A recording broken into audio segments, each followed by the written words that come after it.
Hello, and welcome back to Marketing 1502 Principles of Marketing. This is Dr. Maggie Vivoda, and today we're going to be talking about franchising.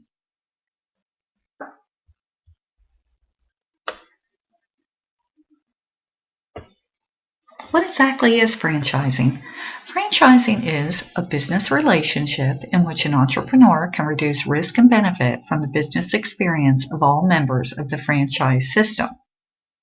Now, this is a direct quote. It came from Longnecker, Petty, Palek, and Hoy, 2012, page 106. Always have to give credit where credit is due.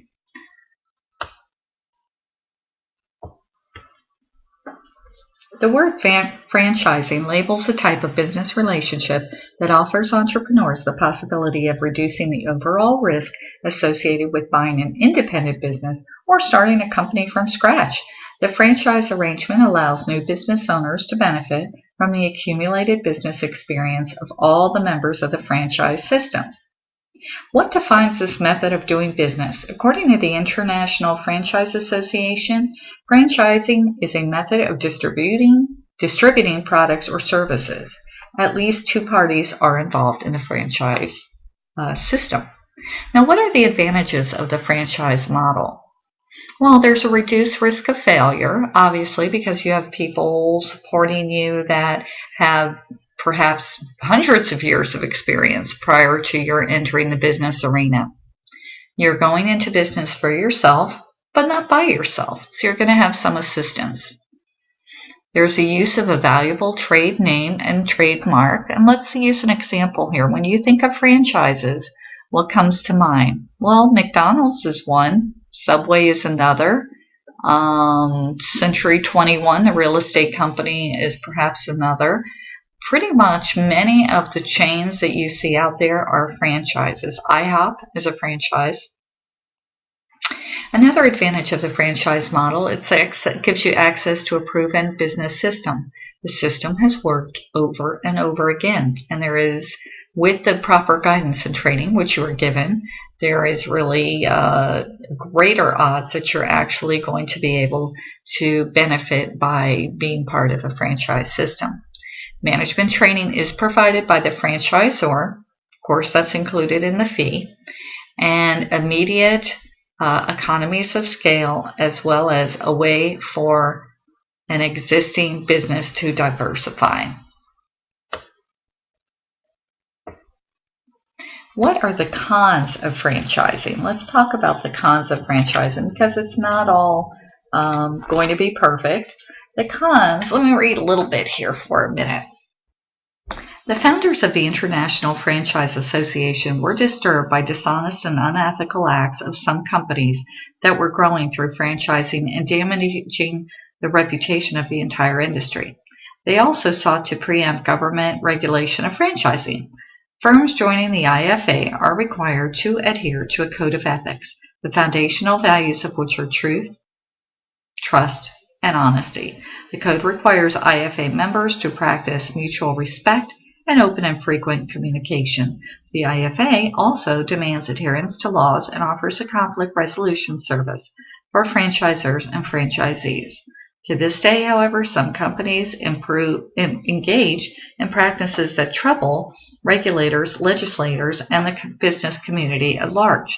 Some concerns that government officials have regarding franchising do exist. So what are the cons of franchising? Well, the first would be financial issues. Major concerns have arisen regarding the true costs of becoming and remaining a franchisee. New franchisees of some franchise organizations have felt misled about their earnings opportunities. They report being told that they could earn high returns on their investments, only to discover that a few, if any, franchisees achieve those results. Franchisor competition is another con of franchising. Franchisors have actually competed directly against their franchisees on occasion. This can occur when the franchisor opens a corporate-owned store near the franchisee's location or sells product via mail or over the internet. It's basically called encroachment, and the franchisor is said to encroach on the franchisee's territory where the franchisor sells another franchise location within the marketing area of an existing franchisee. Now, please keep in mind that most franchisors, those that are selling the franchisees, actually are very cautious and try to spread their franchisees out geographically. Management issues are also a con of franchising.